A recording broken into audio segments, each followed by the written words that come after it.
Hoy, anong latest po mga kababayan? Eto kung Marcoleta. Iginiit talaga niya mga kababayan na proteksyon ng mga diskaya bago pagbayarin ng kanilang kasalanan mga kababayan. Di ba? Matatandaan kasi natin mga kababayan na itong si Tito Sen ay hindi pumirma mga kababayan, di ba? Na gawing state witness itong mga diskaya mga kababayan. Di ba?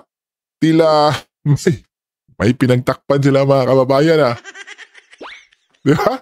Di ba mga kababayan, tamang-tama yung ginagawa dito ng ating senator na si dating Kong Marcoleta mga kababayan na gawing state witness itong mga diskaya dahil ito na yung alas mga kababayan Di ba? Na kung saan makapagturo kung sino ba talaga yung mastermind mga kababayan.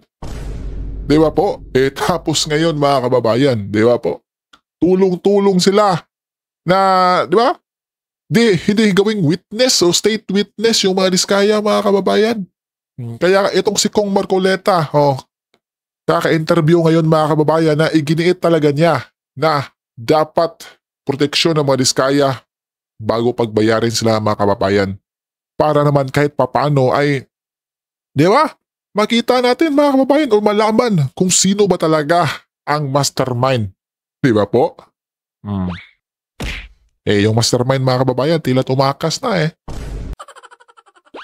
Di ba po mga kababayan? At yung si Tamba mga kababayan, di ba? Kinausap pa si Tito Sen. Muntikan pang yung mga diskaya mga kababayan ay doon sa house makuntem. Di ba? Pambihira po mga kababayan. Kaya eto po, Kong Marcoleta. Pakinggan natin mga kababayan. Kailangan mong palitaw ng ebidensya. Paano mo ngayon mapangangatwiranan na ang dami palang ganitong mga anomalya kung hindi ka kukuha ng tao na tutulong sa'yo? Kaya ko lang naimungkahe na kung sino man po ang gustong magsalita na, ay nakausap ko na po yung DOJ na nakahanda po silang tulungan kayo. Basta sasabihin po ninyo yung katotohanan at maituro ninyo yung mga taong nasa likod. Mas malalaki sa inyo. Ang nangyari nga lang, bumaligtad naman ang DOJ. Yan nga. Akalain mo naman, ito yung nakakapagtaka Opo. Grabe pala itong si Buying mga kababayan, Pambira mga kababayan. Talagang tulong-tulong sila mga kababayan. Dahil alam naman natin mga kababayan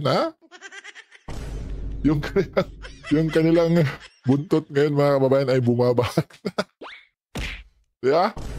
Yung isa nga mga kababayan tumakas na. Kausap ko ang Secretary ng Department of Justice Linggo. Yes, Kong. Kausap ko yung kanyang USEC siguro Biyernes o Sabado at nakausap ko pa bago ko uli makausap ang Department of Justice Secretary Boyeng Remulla. Alam nyo naman na magkaibigan kami. Opo, kahit sa Congress pa, So, kinumit niya sa akin yun.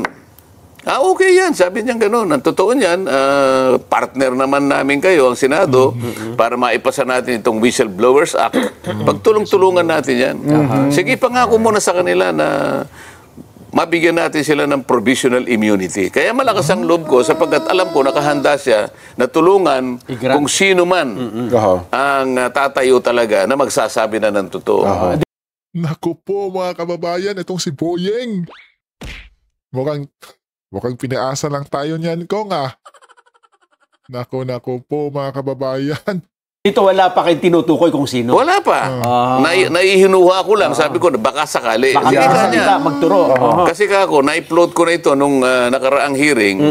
Baka kako merong At saka sa programang ito, Sen, noong Biyernes, di ba sinabi baka nyo merong magkusa. Kailangan nakahanda ako. Kaya nga, tumawag na ako sa'yo. At mabuti naman ka ako, tumawag ka na rin sa akin para makonfirma natin na magkaugnay tayo sa layo ng ito. Yung Witness Protection Program, legitimate na remedyo ito Nasa batas ito Pagkatapos sinabi niya, hindi ko basta ma-approve yan. Kinakailangan mo nang isoli muna niya yung mga nakulimbat nila.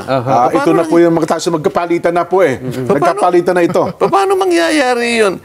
yung sinasabi niyang restitution or indemnification, hindi kasali yun eh. Wala yun sa requirement eh. Hindi pinag-uusapan dito yung pagsusoli ng kung ano. Pwede na siguro pag-usapan sa bandang huli yun. Pero dun sa punto na siya ay nag-a-apply sa'yo, apply pa lang. kaya niya lang gagawin yun, manganganib talaga ang buhay niya, kaya nagpapakover siya ng protection. Nakita mo yung nakita mo yung inalleged niya na may kinalaman di umano dito sa mga payola, yung mga payouts na yan, 17 congressmen. Opo. At 10 mga tao na yung iba ay private individuals at yung iba naman ay mga kawani at opisyalis ng DPWH. Sa mga tweet, 10 sa panig ng DPWH at saka pribadong mga mamamayan at 17 congressmen. O yun naman ang yun naman ang hinihingi ng Witness Protection Program. Manganganib talaga ang buhay niya sa ginawa niyang pag-expose sa pagsasabi ng katotohanan. Sa panig niya, yun ang totoo eh. Pero yung unang usapan niyo po ni Sec Boying, walang mga ganong condition, Sen? Alam naman niya na wala eh. Kaya basahin mo yung batas. Napakasimple naman ang Alam ko na yan mga kababayan. Noong una, di pa kasi alam ni Boying mga kababayan kung sino yung tinutukoy ni Senator Marcoleta na gagawing state witness niya mga kababayan. Kaya yung si Boying ay relax na relax. Okay tayo dyan, Senator. Walang problema. Pero ngayon mga kababayan, na yun palang tumistigo ay yung Diskaya. Naku po. Mukhang tila nasapak sa bukas si Boying nun mga kababayan dahil alam nila na yung Diskaya ay talagang legit mga kababayan na makapagturo kung sino talaga yung mastermind. Anak ko po. Kaya ngayon mga kababayan, itong si Boying ay biglang kumambyo po mga kababayan. Di ba mga kababayan? Kasi alam niya na madadali talaga yung kanilang mastermind or Panginoon na si Tambat mga kababayan. Di ba mga kababayan? Walang iba mga kababayan. Di ba? Lalong-lalo na ngayon yung si Congressman Barsaga ba yun mga kababayan na isang prodigy mga kababayan na congressman, batang-bata at walang takot din mga kababayan na ibinulgar niya si Speaker Romualdez mga kababayan. Di ba po? Nako. batas. Ngayon, ito naman aming bagong Pangulo ng Senado ngayon, yun ang kanyang idinadahilan kung bakit yung sulat na binigay ko na dapat pirmahan niya para umabot sa Secretary of Justice. Nag-research naman ako sabi niya. Ayun na nga po, hindi ko nakita ko na kinakailangan palang magsoli. Isa din tong si Tito Sed mga kababayan, no? Nako po. Kaya pambihira talaga mga kababayan, no? Nakakagulat yung ginagawa ng Senado ngayon mga kababayan. Matapos may bulgar ni Kog Marcoleta at yung mga Diskaya ay tila gusto nilang ipaalam sa publiko yung katotohanan mga kababayan ay biglang kumambyo mga kababayan. Nagpalit kaagad ng Senate President, pinalitan si Chis Escudero mga kababayan. Magkano kaya yung ibigay ni Speaker mga kababayan? Di ba mga kababayan? Biglang kumambyo di ba? Pati sila, yung 2 bilyar mga kababayan ay bumoto para matanggal si Chis. Para mapalitan si Chis ni Tito Sen mga kababayan. Kaya po. Tapos si Kong Marcoleta, palit ka agad kay Lacson mga kababayan. Naku po, pabihira mga kababayan, di ba? So, sinong Pilipino dyan mga kababayan na hindi magtataka? Di ba po? Ang aking kinalulungkot dito, kung talagang nag-research sila, bakit hindi nila binasa yung batas? Naku. Wala namang sinasabing ganun na magbayad ka muna. Isauli mo muna kung ina-allege na ninakaw mo o ano man. Walang iniwan sa yung i-rescue kita. Halimbawa, merong kidnap or ransom. Halimbawa, itong cameraman natin. I-rescue kita pero magbayad ka muna. Hindi pa, parang mali. Kaya mo siya bibigyan ng protection at hindi mo siya hihingi ng kahit ano, dahil nga doon sa kanyang pagpapahayag, doon sa kanyang pagtulong sa iyo, sa panig ng Estado, magsasabi na siya ng totoo. At yun na nga po mga kababayan, no? Grabe talaga yung ginagawa mga kababayan. Pinaasa lang pala si Kong Marcoleta. Senator Marcoleta pala mga kababayan ni Boying. Di ba? Kaya pala ang lakas ng loob ni Senator Marcoleta kasi, di ba? Sinabihan siya ni Boying na okay ako dyan pag may nakuha kang state witness, tutulungan kita. Pero ngayon,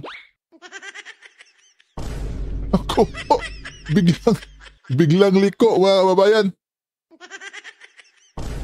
Diba? Dahil alam nila na yung mga diskaya is makakapagturo talaga mga kababayan. Diba? Nako po. Ikaw kabayan, anong masasabi mo? Diba? Sa mga issue na nangyari sa ating bansa ngayon mga kababayan. At diba, may latest news pa at may balita kahapon mga babayan na yung Pilipinas di na raw po pautangin ng South Korea. Ako po dahil po sa lantarang nakawan mga babayan ng pera.